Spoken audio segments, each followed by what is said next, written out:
ভাঙড় বিধানসভা নির্বাচনে জয়ের ব্যাপারে আত্মবিশ্বাসী নওশাদ সিদ্দিকী এবং শওকত মোল্লা। ভাঙড় বিধানসভা কেন্দ্র ঘিরে রাজনৈতিক উত্তাপ তুঙ্গে। সাংবাদিকদের মুখোমুখি হয়ে দুজনেই নিজেদের জয়ের সম্ভাবনা নিয়ে দৃঢ় সুরে কথা বলেছেন। নওশাদ সিদ্দিকীর দাবি, ভাঙড়ের মানুষ পরিবর্তন চায় এবং তিনি মানুষের সমর্থন পাচ্ছেন। কেন্দ্রীয় বাহিনীর ভূমিকায় সন্তোষ প্রকাশ করে তিনি বলেছেন, শান্তিপূর্ণ ভোটের জন্য বাহিনীর উপস্থিতি অত্যন্ত গুরুত্বপূর্ণ এবং তাদের কাজ নিরপেক্ষ বলেই তিনি মনে করছেন। অন্যদিকে শওকত মোল্লা সম্পূর্ণ ভিন্ন সুরে কেন্দ্রীয় বাহিনীর বিরুদ্ধে একাধিক অভিযোগ তোলেন। তার দাবি, বাহিনীর আচরণ পক্ষপাতদুষ্ট এবং তা ভোটের পরিবেশকে প্রভাবিত করতে পারে। তিনি অভিযোগ করেছেন, সাধারণ ভোটারদের সঙ্গে বাহিনীর ব্যবহার নিয়েও প্রশ্ন উঠছে। এটাই তো গণতন্ত্র ফিরানোর লড়াই। আমরা সর্বোচ্চ দিয়ে লড়াই করছি। ক্যানিং পূর্বতে আমরা জিতছি।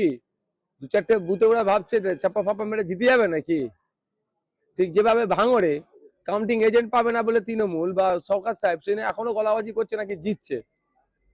যদি গলাবাজি না করে কে গণনা কেন্দ্রে যাবে, ওদের হয়ে গণনা কেন্দ্রে পর্যন্ত নিয়ে যাবে টেনে, ওই জন্য করছে। সেন্ট্রাল কোর্টরা তাদের সাজোয়া গাড়ি থেকে শুরু করে সবকিছু এখানে নিয়ে চলে এসছে। শুধু খালি যুদ্ধ বিমানটা আনলেই এটা পরিপূর্ণ হয়ে যেত।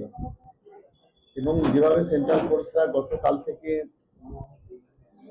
সাঁড়াশি আক্রমণ চালিয়েছে, যেটা ইলেকশনে কখনো এই ধরনের আক্রমণ কখনো কোনো রাজনৈতিক দলের উপরে হয় না, যেটা তৃণমূল কংগ্রেসের উপর হয়েছে।